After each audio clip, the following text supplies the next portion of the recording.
സാറിന്റെ കാര്യം പറയുമ്പോൾ എന്തുകൊണ്ടാണ് ഈ ഒരു സ്പെസിഫിക് ഇൻഡസ്ട്രിയിലേക്ക് വന്നത്? അത് വാട്ടർ ടാങ്ക് ആയി മാറി, എന്താണ് അങ്ങനെ ഒരു ബാക്ക്ഗ്രൗണ്ട് ഉണ്ടോ?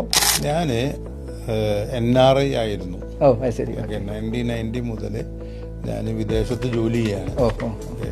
സോ ഞാൻ വർക്ക് ചെയ്യുന്നത് ഇപ്പോൾ നിങ്ങളെല്ലാവരും അല്ലെങ്കിൽ നമ്മളെല്ലാവരും സംസാരിച്ചുകൊണ്ടിരിക്കുന്ന ഓയിൽ ഫീൽഡിലായിരുന്നു. ഞങ്ങളുടെ ഇതിന് മുന്നേയുള്ള എപ്പിസോഡ് ഞങ്ങൾ അതിനെ കുറിച്ച് സംസാരിച്ചിരുന്നു. അപ്പോൾ ഞാൻ വർക്ക് ചെയ്തായിരുന്നു ഒരു ഡ്രില്ലിംഗ് കമ്പനിയുടെ ഓഫീസിൽ അഡ്മിനിസ്ട്രേറ്റർ ആയിട്ടാണ് വർക്ക് ചെയ്യുന്നത്. ഓക്കെ, ആ കമ്പനി അമേരിക്കൻ കമ്പനി ആയിരുന്നു. അന്നത്തെ ഓയിലിന്റെ വില $17.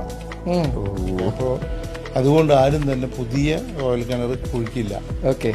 നിലവിലുള്ളതിന്റെ മെയിൻ്റനൻസ് ആണ് ചെയ്യുക. അപ്പോൾ നമ്മളുടെ എക്യുപ്മെന്റ് എന്ന് പറയുന്നത് റിഗാണ്, ഓഫ്ഷോർ റിഗാണ്.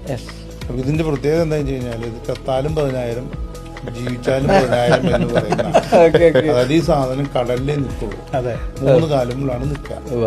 ഇതിന്റെ കോസ്റ്റ് വന്നിട്ട് $100 million ആണ്. അപ്പൊ ഇത് നമുക്ക് സ്വിച്ച് ഓഫ് ചെയ്തിട്ട് ലൈറ്റ് ഓഫ് ചെയ്തിട്ട് പോരാൻ പറ്റില്ല. അപ്പൊ ഇത് മെയിൻ്റനൻസ് നടത്തിക്കൊണ്ടിരിക്കണം.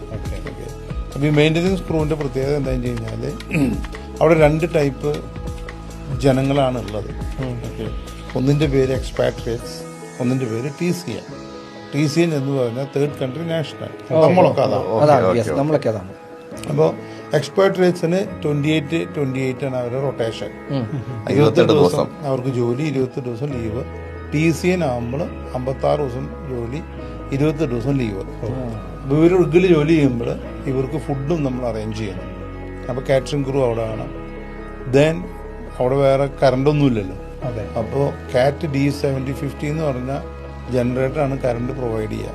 അതുകൊണ്ടാണ് ഞാൻ പറഞ്ഞത് ചത്താലും 10,000 ജീവിച്ചാലും 10,000.